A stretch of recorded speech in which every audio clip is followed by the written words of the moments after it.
even further in to where little bolts go in the handrails and on the floor treads. And then we cut sections through the entire building, and that tells them how to assemble the walls, where the roof goes, the structure goes. And now here's the kind of candy of the presentation, the renderings of the finished school. I'm going to take a break here for a moment and ask if anyone has any questions on on the especially on the mathematics portion while it's still kind of fresh. Just wondering, what's your usual budget for designing a school or a building? Well, it depends. It depends on on jurisdiction to jurisdiction, right? So some schools will have $200 a square foot. It's usually done on a square foot basis, right? So some school districts will have I've done $200 a square foot. I've done up to $500 or $600 a square foot, and that's mostly private schools. And then in the city, in DC, with charter schools, sometimes as low as $120, $130 a square foot. So it really varies. There's no real strong answer for that, other than to say that basically usually it's done on a per square foot basis. The client, in this case Fairfax County Public Schools, has an amount that they're willing, or they have an amount that they're willing to spend, and you work backwards to get to that point. Mm-hmm. I have. I've renovated a few other schools. My company has renovated dozens of other schools. I recently renovated one over this past summer in DC. I've done a few others in New York as well. Yes? What's going to happen to the tennis? Oh boy, I don't have a site plan on me, so and you're taping, so I have to plead the fifth on that one. Yeah, I'm gonna have to take a pass on that one because I'm not certain, because I did not work on the site plan of this. Yes? Do you know how long it's going to take? Not sure I'm at liberty to share that, actually. I don't know. That one I can't answer either. More so about the math, less so about things like budget. That's for your principals and for other folks, but more so about the design aspect of it. Yes? Have you designed any buildings in any foreign country? Like what? In any foreign country? Personally, I haven't, but in our office here in DC, we actually do a lot of international schools, as well as other mixed-use healthcare sort of facilities. We actually do a lot of international schools out of our DC office, working in in places like Panama, Sri Lanka, really all over the world. Mm-hmm.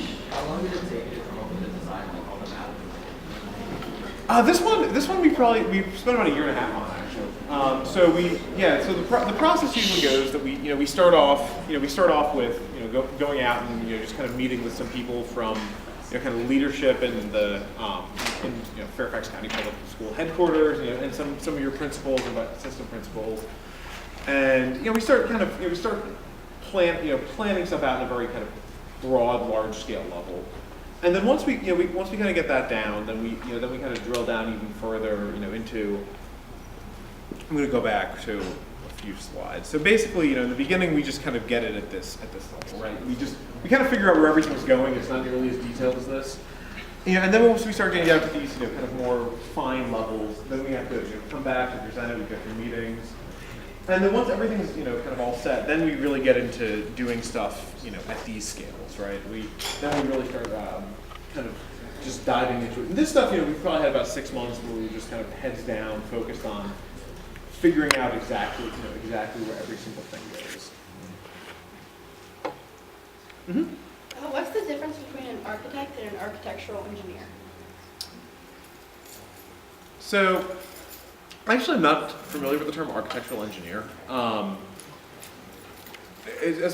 Perhaps that could mean someone, say, who is an engineer who works on architectural projects. I mean, there are a lot of people who work kind of in the architecture field who are not necessarily licensed architects. They could have a different background, say like engineering or interior design or landscape architecture. So probably something along those lines. All right, well, I'm going to launch a won't keep you waiting. I'll launch into the renderings. This is the fun part for me anyway. Is showing you guys what's going to be built here. So this is your front door. This is actually where your current front door is, believe it or not. Yeah, it's in the same place. Yeah, it's gonna be a little different.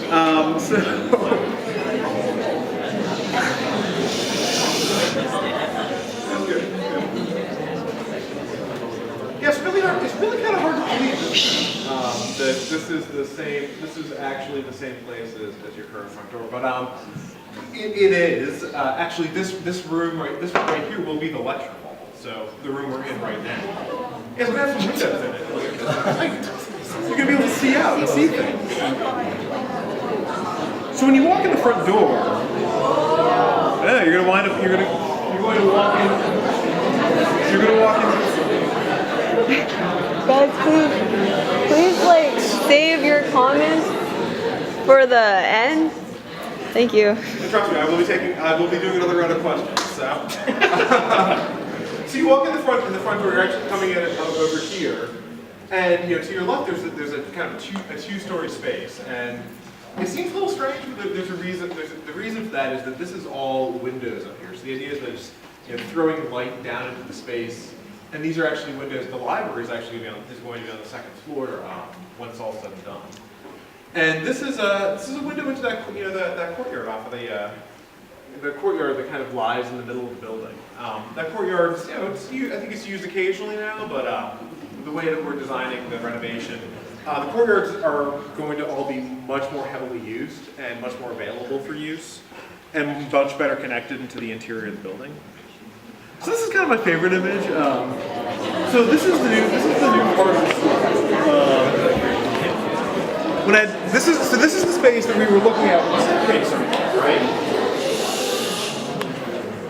So this is that staircase that I showed you guys all those images of, all the kind of plans and sections and elevations. So that's what this makes. So it was a lot of work to draw that, but it's going to be well worth it. So this whole area is actually set down. You can see a couple of steps from the remainder of the building. So it's both sunken and then it rises, kind of rises up. And the idea is that this is both a teaching space, for to having a small lecture. Actually, you can do something like this in this space, and have people sit on this kind of amphitheater stair. But during the day, the idea is that this is where you could use your cougar time. It would be it's this lounge, it's kind of like comfortable lounge space. And another cool way to look at this, so this is from up above. This is on top of that staircase. And you're looking back down into the space. And if you see, there's a big window up top, and that's actually the library. So this is inside the library. You're at the top of the stairs, and this is inside that big piece in the first render, the big piece that's kind of hanging on top of the building in the first rendering. The library will be very nice, very high ceilings. Again, lots of lots of lounge spaces, less of a focus on traditional library materials and more so on tech tables and lounge furniture.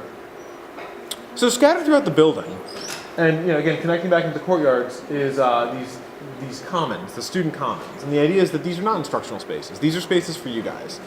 So that way, again, during cougar time, after school, before school, between classes, there'll be some built-in seating, some whiteboards to kind of draw and work through like equations and problems on, and then a bunch of USB outlets for so you can plug in and charge in between classes.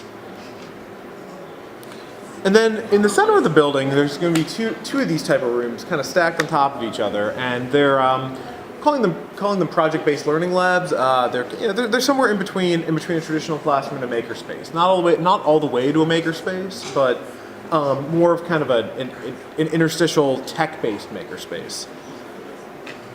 So now swinging back around to the to your gym area, kind of your gym cafeteria area.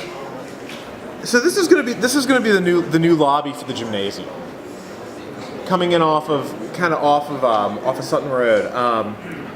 this will be the new lobby for the gymnasium, and the idea being that it's a little bit it's a nice space to come into, and we're going to try to do something unusual and reuse your gymnasium flooring as a wall treatment. That's actually what the red and wood colored stripes are, because we have to tear up the gym floor because we're making the gym a third larger in the process. So we're going to try to salvage it. We actually did this recently at Langley High School, and we're trying to do it a little bit more interestingly here. So speaking of that new gym, the gym is large. The new gym will be very, very large, as well as have a direct access to the courtyards. So you'll have natural lighting. It'll just be a bigger, brighter, bolder gym. And the cafeteria is actually increasing in size, as well as kind of getting a bit of a facelift, a bit of an upgrade. So what we're doing is we're taking, so there's the cafeteria and there's a corridor, and then there's that row of classrooms between that corridor and the courtyard. So we're taking that all out. We're blowing it all out and putting columns in instead. And then we're opening up that entire wall so that way you can see from the entire cafeteria into the courtyard. The idea being that the side of where the cafeteria currently is your traditional cafeteria type space. And now this side facing on the courtyard is what we're calling the cafe. And the idea being that it would be used it would be open for after school use as well. You'd have your vending machines there. You'd have a water fountain. You'd have all kinds of lounge seating. These high top bar countertops. Just kind of a different environment than what you currently have in your cafeteria today. And I'm going to end with the courtyard. So this is that courtyard, right? That courtyard kind of near the cafeteria.